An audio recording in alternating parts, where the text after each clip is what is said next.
I wanted to circle back really quickly into that healing trauma because I do think it's so important. I do want to go over one of the topics that you had discussed in plant medicine microdosing, especially for shifting the psycho-emotional struggles a lot of us deal with. I had a guest on, Stacy Berman, last time talking about macrodosing mostly, a shamanistic type ritual, medicinal journey with psilocybin or any type of psychoactive, basically, and each one was a little different, she told me, but we didn't really get into microdosing. She didn't really go there. So I want to hear your perspective on microdosing and how you approach it.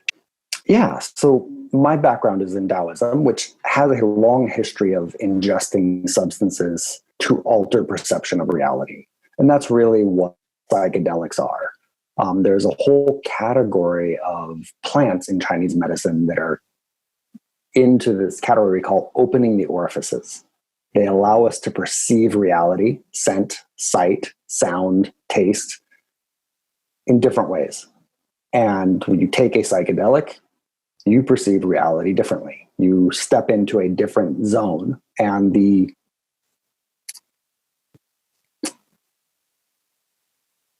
difference, I would say, like between microdosing or macrodosing, is that when we macrodose, we give up control, we surrender to the medicine. And this is what can lead to a bad trip if people have a lot of fear around that surrender process. Or if there are other people in the room, if it's a group ceremony, then you have all of this sort of emotional baggage of everybody else in the room that can be a little overwhelming sometimes, which is why who holds that space is very important. And yet it can be very powerful to surrender. If you have been wearing the lens of trauma or the lens of depression or the lens of some sort of psychological scar, because you suddenly see the world differently. It gives you the opportunity to realize what I thought my only option is actually not my only option. There are other options there in front of me. And that big shift can be a very life-altering experience for people. It takes us out of that fight, flight, freeze, tunnel vision, and suddenly expands us to there is something else besides this one little thing that we have been encompassed by. Microdosing, on the other hand, is the gradual opening of those orifices. And in the West, microdosing is done with, any number of psychedelics. But in the Taoist model, it would be done with multiple plants. And because Chinese medicine doesn't prescribe individuals, it's always a formula. And so a classic formula, one that I use in my practice, is from a very famous Chinese physician named Sun Zimiao, and it's called the 5 Shen, the 5 roots. It's 5 different plants, all with the name Shen in their name. So it's 5 Shen because they all have that word in their name. And each one of the roots represents a different facet of the psychological journey. And so depending on where a person is at, depending on what part of their journey they are struggling with, you can change the dosage to target their problem versus your problem versus my problem. Because where we're stuck is going to be different because, again, we are all unique.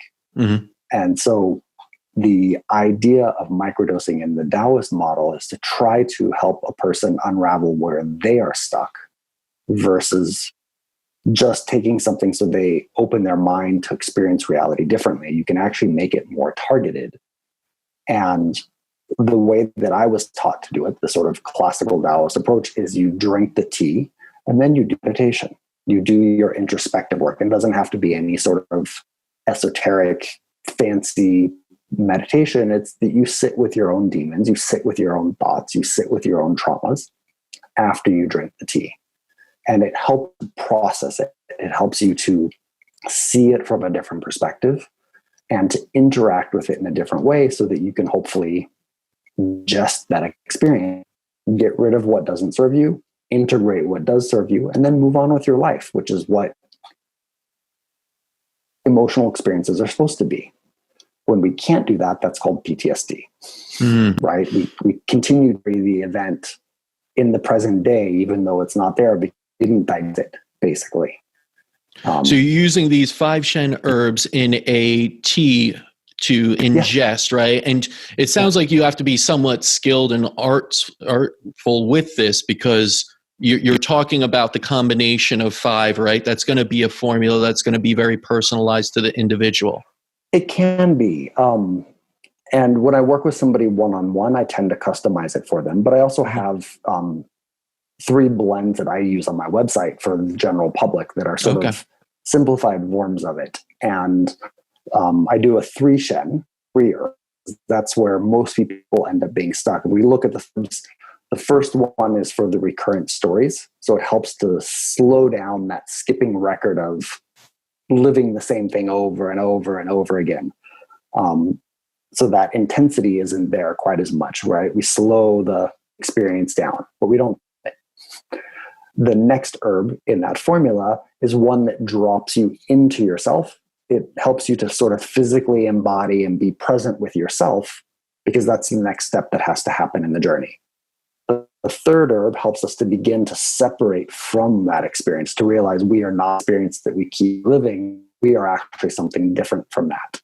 But if we don't slow it down and we don't settle into ourselves, we can't disentangle from it, because we don't realize we're entangled in it. And then the fourth and fifth herbs are ones that help us to regenerate after we have separated. But I use the 3 Shen with a lot of my patients as a stepping stone for people with big emotional triggers or intense anxiety. And the nice part of Chinese herbs is they're not psychedelic, so you're not going to hallucinate when you take them. They're not illegal. And you're taking a microdose, whereas you might same formula at 6 grams a day or 9 grams a day. For meditation purposes, you might be taking 2 grams a day. You're taking a microdose. And what ends up happening is it has more of a mentally or psychologically calming impact rather than affecting the body on a physical level. When you want to affect the physical tissues, you take a higher dose to make a stronger impact. When you want to affect the more subtle mental body, you take a lower dose as a way to work with that. Right. Sort of like in homeopathy, the lesser the dose is actually sometimes more powerful on that etheric force and on a different level for the body. And what are the results you're seeing with this microdosing this way as far as the emotional components and healing people? My general approach is in the language of Chinese medicine, we say that the emotions are stored in the blood. So we think of, even in the West, somebody's hot-blooded or they're cold-blooded. We talk emotions in terms of the blood. And the blood is a cycle of the moon if we look at a woman's menstrual cycle. So my general approach is take tea, do your meditation twice a day for a month. And there is not a single person I know who has done that has not transformed their relationship to whatever that trigger is in the course of a month. It doesn't go away, because my struggles for being me are going to be my struggles for my life as part of just my journey. But the power of those memories, the power of those experiences changes. It just gets easier. And I think there's something to be said for the consistent practice day in, day out of sitting. And at that point, it makes it very hard to have the sort of double-blinded, placebo-controlled to know exactly what percentage the teas are doing, what percentage the meditation is doing. But I've seen it not help. Right. And I think that, again, goes back to the ancient. They wouldn't have done these things if it didn't help, because it's if it doesn't help, we throw it out. That's in medicine as well. Medicine has to help people. If it doesn't, we get rid of it. It's just patients have to get better. If they don't, you don't keep doing the same thing over and over again. And this seems like a subtle but a very impactful way to address some of those things, because you're actually having the people, person be responsible. Some of the things, and I can converted a little bit on my feelings of using psychedelics in medicine. I think everything is a tool, and of course, like a tool can either be good or bad. It's how you use it. If you want to go to a rave and take a bunch of psychedelics, I don't think that's healthy, maybe not so, but if you are open to it, if you're ready for it and you're using it in a controlled environment with a practitioner, then, psychedelics can absolutely have some impact. But again, everyone's different. So you don't know that it's going to actually work or not for you. Yeah. I mean, I can only share, my personal experience with that journey. I came into this through, again, the study of medicine and the study of Taoism. And I found it very curious that there were all these ancient formulas for meditation. And I'm an experimenter. I like to experiment on myself, and I like meditation. And so I had this practice of meditation, and I had this practice that was somewhat established. And then I brought in a variable of different herbs and saw what that did to my experience. I went through the trauma of a divorce, had a lot of internal judgment, anger, hurt, just normal human stuff that goes through in that period. And it was too much for me to sit with. And so I turned to the medicines that I knew, and I did my meditation and sat with my grief, and I sat with my anger, and I sat with my fear. But I used these teas as part of that journey to work with those emotions, and saw how much it helped me. And I had a meditation practice that did a lot of visualization of light and sort of more esoteric type of stuff. And then I took psychedelics. Many years later, I took mushrooms and had a journey with mushrooms. And it was beautiful, and it was amazing. And it wasn't anything different than I had already seen in my meditation. It was just the volume was louder. Right. And so for me, it was an insight into, it's a powerful medicine. It can be a beautiful medicine. And you don't need the medicine to get there. You just need to do the practices. Because again, if we just go back to common sense, why would we be dependent? If psychedelics help us commune with God, or we call it entheogens, communing with God, etc., why can't we get there ourselves? If we are part of this universe, we should be able to get there without the need for those things. Not that they can't help us, but we shouldn't be dependent on it, just like we shouldn't be dependent on medicine. And I think, again, if we can see these things as training tools to help us work through whatever part we are struggling with, we take responsibility, but we also get some help. It's like if you're going to put in a new sprinkler system, you're going to ask some friends to come over and help you dig some of the ditches and lay the piping, and not going to do it all yourself. You're going to be like, oh, this is a lot for me to do on my own. I'm going to get some help with my friends. Right. You're going to move, you're going to get some friends to come help you. It's just like, the medicines are just our friends. You have a relationship with them. They are your allies, but you're not dependent on them. At least is the way that I was taught. Yeah, I mean, at the end of the day, it's still your journey to walk. No one else is going to do it for you. No one's going to heal you. That's what people always, I think, have wrong when they say, oh, the doctor will fix me. No, he won't. That vaccine also won't actually heal you. It'll just help your immune system, hopefully, right?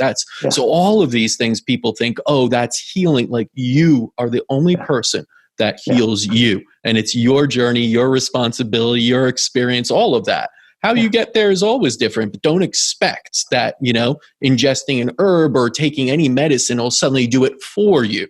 It'll act as a catalyst, maybe, sure. Yeah. But you're still going to have to put in the work, right? Yeah. And I think that might be one of the critiques I have of the sort of the current movement to microdosing, which is very popular. Is that it's like, oh, I'm just going to take this microdose of LSD or of psilocybin or of MDMA or of whatever, and that's going to do everything. Well, that's really no different than any other medical model where you're handing over your intrinsic power to the medicine, saying that I don't have the ability to do this myself. This is just going to fix it all for me. I don't have to participate.